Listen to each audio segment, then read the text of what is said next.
Hi, we're back with our videos, and in this video let's take a look at absolute max and min versus relative max and min that we explored in the last chapter.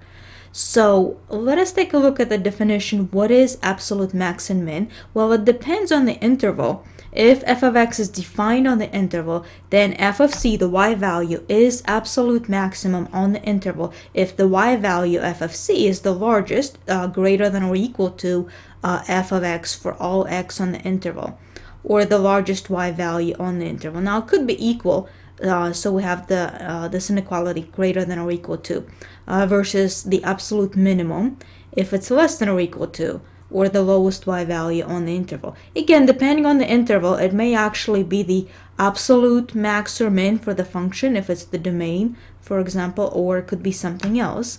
So let's take a look at couple of theorems that we need. One is the extreme value theorem, which is actually very valuable for us. If f of x is continuous on a closed interval, which means the endpoints are included, a and b, then f of x has an absolute maximum and absolute minimum on that interval a, b. Why would that be true? I had to think about that a little bit. Well, if we draw a function, if it's continuous, let's say starting at a point and it's continuous and it ends at a point. Now, if we do include the endpoints as candidates for absolute max or min, then we definitely are going to have a lowest y value and the highest y value. Now, there could be more than one. If they're the same, there could be more than one absolute max, but we're going to take a look at that later, actually shortly. But notice in this picture, the absolute max happened to be at the right endpoint, and absolute min happened to be where the derivative is 0, or the slope of the tangent line is 0. So this is one of the critical numbers. Okay. Now, I do make a note here that the function can only have one absolute max and one absolute min, but it can occur more than once, or at more than one x value. If you remember, there it could be equal at those points. So you could have technically more than one if you write it out as points, but it's one y value and it could be at more than one x. So if you think about it that way, then it's only one absolute max and min. That way we can avoid some duplication and so on. So function may not have absolute max or min if it goes to infinity, which is why the closed interval is important for us. So let's take a look what we can do. Now, because of that theorem, to find absolute extrema, if it's continuous on the closed interval, we actually don't even need first or second derivative test, because if it's continuous on this interval, then we can find critical numbers from a to b, not including the endpoints. Then, for step 2, we evaluate f of x, or find the y value, for all critical numbers that are in the interval between a and b, and also the endpoints a and b, because remember, they could be max or min, absolute max or min, on that interval. Then we compare them. The largest y value is absolute maximum, and the smallest y value is absolute minimum. Okay, so this is what we're going to use. So let's take a look. Quite a few problems that we're going to have are going to be on the closed interval, which is nice. That way we don't need to look at the end behavior like we did in the last section. But let's take a look at this one. Relatively easy to start with. The polynomial x cubed minus 6x squared plus 9x minus 8. First, we take the derivative, find critical numbers. So notice how we can pull out the 3, factor it. So we have critical numbers x equals 3 and x equals 1. Both are in the interval, so we always compare that. Otherwise, we ignore the ones that are not. Then, note I took all of them and I plugged them into the original f of x, and we compare the y values. Now, notice if you plug in 0, you get negative 8. Plug in 1, you get negative 4. 3, you get negative 8. Notice how they are duplicated. So, and f of 5 is 12. So notice negative 8 is the lowest y value, so it's absolute min, but it occurs at both x equals 0 and x equals 3. And 12 is absolute max at x equals 5. Okay, so this is how we write it. The y value at certain x values. Okay. Now, if we have, this is a very similar example.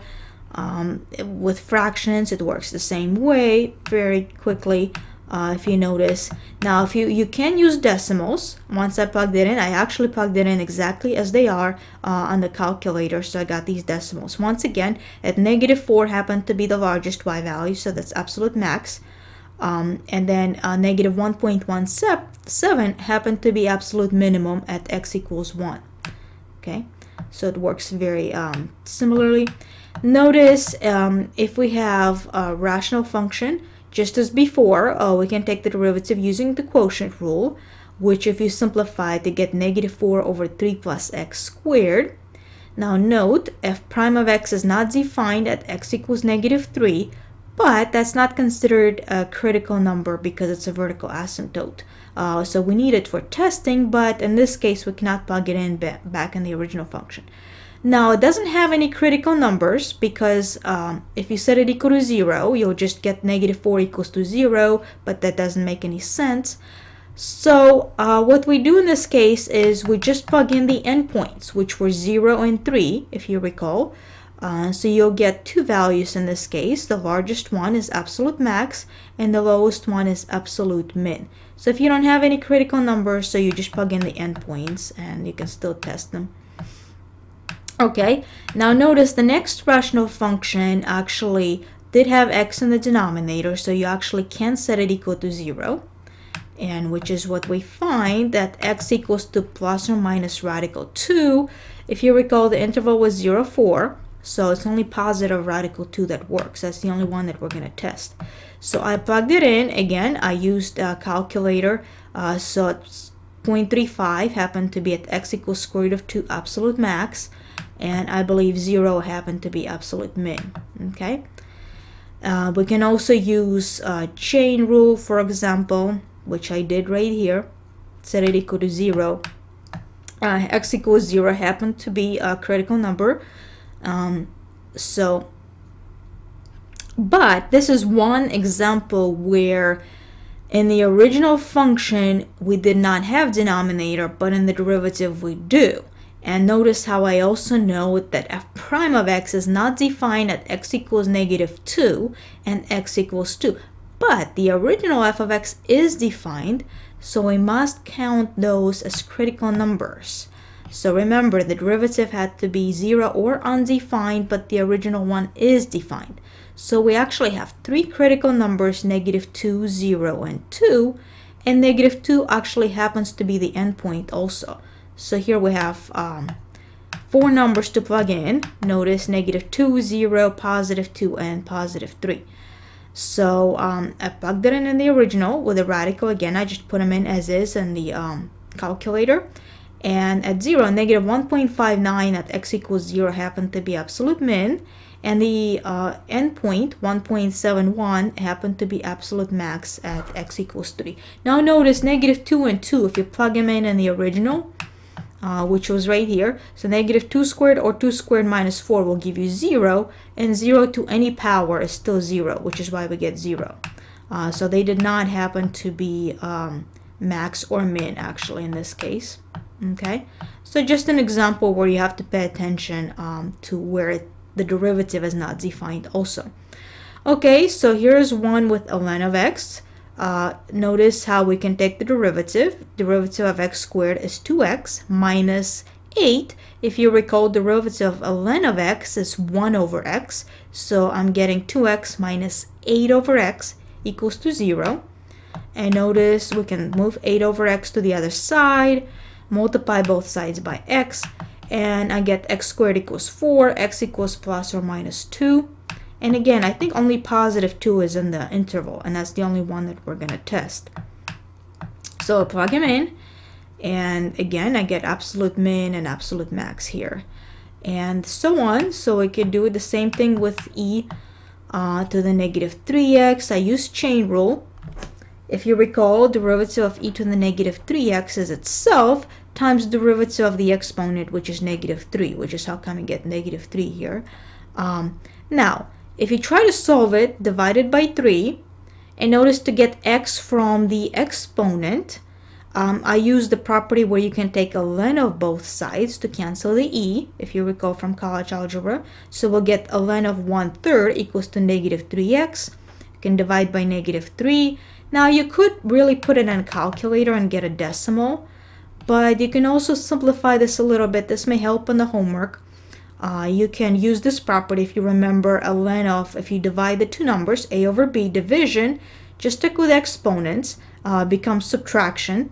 So we can use that. A ln of 1/3 is actually a ln of 1 minus a ln of 3, but a ln of 1, or actually any log of 1, is 0 minus a ln of 3, so we get negative a ln of 3, plug it back in, and you actually get negative ln of 3 over negative 3, so negatives cancel out, so you'll get a ln of 3 over 3. So this may help for the homework in section 6.1.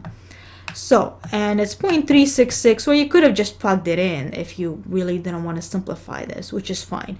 So then again, we plug in the endpoints, and I also plug in the critical number, and I get absolute max at -1, and absolute min is at 0.70.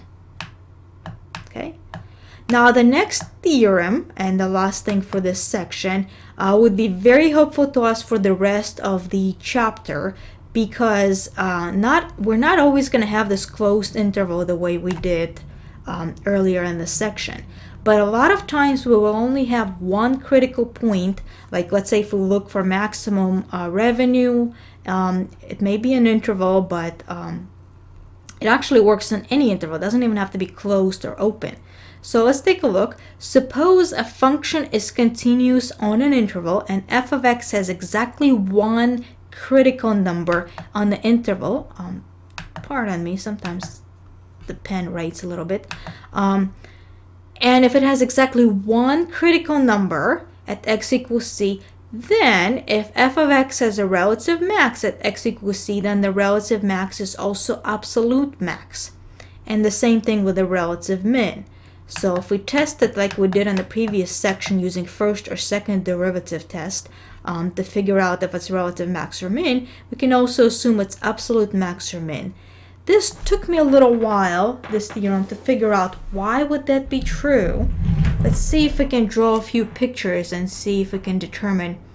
So let's say if it has 1, notice even on a closed interval, even if you count the endpoints, let's say this is only one critical number, let's say a maximum. Notice this is where, I'm not drawing it very well, but let's pretend that the slope of the tangent line is 0. Maybe draw this a little bit better, okay?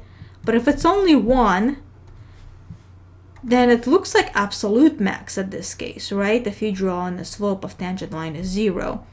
But if you're going to have the endpoint that is higher, then it has to come around, so it may have to have more than 1. Notice how here you have more than 1 max, so the endpoint happens to be absolute. So I had to draw a few examples for myself to convince myself. I mean, it's not really a proof, but it happens to, let me erase those, I'll leave that one. But it happens to kind of convince yourself, why would that be true? And I really had to think about that. But it happens to be true, so anyway, it doesn't matter if it's open interval or not. And notice this helps us in our first application problem, which would be similar in the next section. If we have a profit in thousands of dollars from sale of X 100,000 automobile tires, approximated by this function right here, and X is greater than or equal to 5. So, find the number of hundreds of thousands of tires that must be sold to maximize profit. Find the maximum profit. So as usual, as before, we take the derivative of profit function, set it equal to 0. Notice how we can pull out -3, and I factor it, and happens to be x equals 10 or x equals -4. Well, first of all, only x equals 10 is in the interval, and also you cannot have negative number of tires. Does not make sense. So notice we only have one critical number. And notice I do test it out. It happens to be a maximum, so it's also absolute maximum. And a lot of homework problems on the examples, they use second derivative, which you could use as well. I use first derivative test, which I usually do. I plug the 9 and 11 in the factored version of p prime of x, and happens to be maximum. And then you plug it in back in the original. So you happen to be, if you plug in 10, you get $700,000, which occurs at x equals 10,100,000. So if you do a little conversion, it's actually $700,000 when 100,000, if you think about it, that's 1 million. Okay, so if you write them out, so when 1 million tires are sold, then you have $700,000 profit, and that's it.